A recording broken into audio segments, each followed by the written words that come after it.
কেমন করে বিশ্ববিদ্যালয়ে আনলে আসবেন যদি অনাবাসী শিক্ষার্থী, তার কোনো ব্যবস্থাপনা ইউনিভার্সিটি করেন না। যার ফলে বিশেষত নারী শিক্ষার্থীরা বা একই ক্যাম্পাসে আসতে 4-5টা রুট পরিবর্তন করে বা 4-5টা গাড়ি পরিবর্তন করে আসলে আবার এসে পরীক্ষার ফলে পরীক্ষা অ্যাটেন্ড করা, এটা খুব বিশাল একটা ট্রমার ব্যাপার।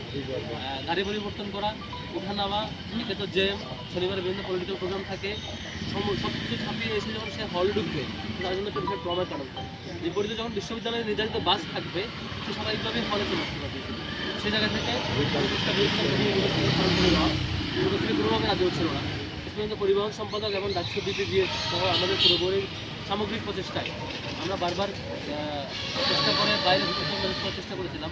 সর্বশেষ ইউনিভার্সিটি থেকে আমরা ফান্ড নিয়ে আসছি, কিন্তু আমরা লক্ষ্য করেছিলাম যে ফান্ড নিয়ে আসার পরও বিশ্ববিদ্যালয়ের ট্রেজারের পক্ষ থেকে নানা গরিবসীর কারণে আমরা সেগুলো আসলে করতে পারি না। কিন্তু আমাদের আন্দোলন দিতে হয়েছে এবং ইউনিভার্সিটি পর্যন্ত এটা মানতে বাধ্য হয়েছে।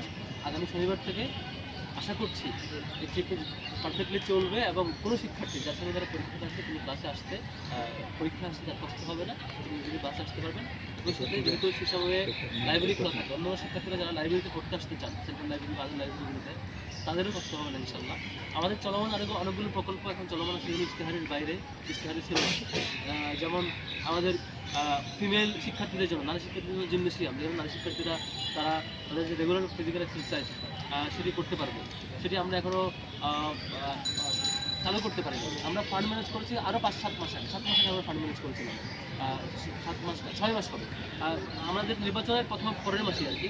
এই 5-6 মাস আগে ফান্ড ম্যানেজ করা, কাজ শেষ হয়ে যাওয়া, এখন শুধুমাত্র ছোটো মূল্যের একটা ইলেকট্রিক লাইন, যেটা মাত্র 50,000 টাকা খরচ হবে, সেটি এখন লাইন প্রশাসন না লাগানোর কারণে, সেটি প্রশাসনের কাজ, সেটি না লাগানোর কারণে এখনও নারী শিক্ষার্থীদের জন্য আমরা জিমনেশিয়াম উদ্বোধন করতে পারিনি। সেটি করলে আগে যেটি হতো যে নির্দিষ্ট একটা শিডিউলে সামান্য একটা পোর্শন অফ টাইম শিক্ষার্থীরা, নারী শিক্ষার্থীরা গিয়ে ছেলেরা যে জিমনেশিয়ামে প্র্যাকটিস করছে জিমনেশিয়ামেই ভিন্ন শিডিউলে তারা করতে পারতেন, তাদের শারীরিক ব্যায়াম করতে পারতেন। এখন ফিমেলদের জন্য আলাদা আয়োজন, আলাদা স্পেস করা হচ্ছে ডাক্তার উদ্যোগে, ডাক্তার স্পন্সর। আশা করি সেটি চালু হবে। পাশাপাশি আমাদের আরও প্রকল্প আছে। আরেকটি নিজের একটা বাস, এই বাসটা এটাও আমাদের ইশতেহারে ছিল না। আমাদের এখানে দেখবেন যে ফিমেলদের একটা হল আছে সুফিয়া কামাল, অনেক দূরে, আরেকটা হল আছে মঞ্চু, এদিকে আরেক মাথা, ক্যাম্পাসের দুই মাথা দুইটা, আমাদের ক্যাম্পাস।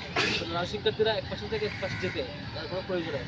সুফিয়া কামালের হলে কোনো শিক্ষার্থী সমাজ কল্যাণে ক্লাস করতে, কিংবা মৈত্রী হলে কোনো শিক্ষার্থী যদি লতে ক্লাস করতে আসে, তার যে আসা যাওয়ার হয়েছে এখানে বাস স্টুডেন্ট আসা করতে হয়, সেখানেও পর্যাপ্ত না। আমরা এসি সহ, পড়াশোনা সহ, সামগ্রিক লাইব্রেরি ম্যানেজমেন্ট সহ সব কিছু সুবিধা থাকবে এমন একটি বাস, এমন বাসের ব্যবস্থা খুব তিনি চক্র করে দেবে। আমাদের পরিকল্পনা হচ্ছে, আল্লাহ যদি তৌফিক দেন, আমাদের ইশতেহারে না থাকলেও প্রত্যেকটা এই রোডে একাধিক বাস রাখা বা একটু পর বাস আসলে যেটা আসে সেই ব্যবস্থাটাকে শিক্ষার্থীরা উপকৃত হয়। আরেকটি প্রকল্প আমরা চেষ্টা করছি, সেটি জানি না সফল হবে কিনা সত্যি। আমাদের শিক্ষার্থীরা দেখবেন যে লাইব্রেরিতে সিরিয়াল ধরে দেখছি প্রত্যেকদিন সকালে ব্যাগের সারি সারি লাইন থাকে। কেন? এখানে পড়তে হবে। এখানে পড়তে হবে কেন? কারণ এখানে এসি আছে। কারণ হলে রিডিং রুমে সিরিয়াস মাত্রায় গরম, সেখানে পড়ার পরিবেশ থাকে না। আমরা চেষ্টা করছি, আমাদের ইশতেহারে নাই, আমাদের কমিটমেন্টও নাই, তারপরেও আমাদের এই সময় আমাদের চেষ্টা হচ্ছে সব কটা রিডিং রুমে যতটুকু পারা যায় প্রত্যেকটা হলের রিডিং রুমগুলোতে এসি স্পন্সর ম্যানেজ করা। এখন পর্যন্ত আমরা 3টে স্পন্সর ম্যানেজ করে হ্যান্ড ওভার করেছি 3টা হলে, 2টা হল, একটা হোস্টেল, সেই হয়েছে। আরও বেশ কয়েকটা জায়গায় স্পন্সর ম্যানেজ করছি আমরা। এই সময়ের মধ্যে আল্লাহ তৌফিক দিলে আমরা যে সবকটা হলে রিডিং রুম যদি এসি স্পন্সর করতে পারি, এটুকু নিজের কাছে ভালো লাগবে যে আমরা ইশতেহার না থাকা সত্ত্বেও শিক্ষার্থীদের করতে পারছি। এর বাইরে আপনারা জানেন শিক্ষার্থীরা রাতের বেলা ঘুমাতে পারে না কোনো কারণে। এই প্রথমবারের মতো ডাকসুর উদ্যোগে, ডাকসুর স্বাস্থ্য বিভাগ তত্ত্বাবধান করেছে মিনহাজ ভাই, তার ডাকসুর স্পন্সর বাড়িতে আমরা স্পন্সর ম্যানেজ করে নিয়ে এসে প্রত্যেকটা হলে বেডে একদম বেডে আমরা 4 প্রকার নিধনের স্প্রে করার ব্যবস্থা করেছি ডাকসুর স্পন্সর বাড়িতে স্পন্সর নিয়ে, যাতে করে শিক্ষার্থীরা অন্তত একটা বছর পর্যন্ত এটা মেয়াদ থাকবে, এরপর আবার নিতে হবে, একটা বছর এই শিক্ষার্থীরা ক্ষমতা ঘুমাতে পারে। এই চেষ্টা আমরা করছি।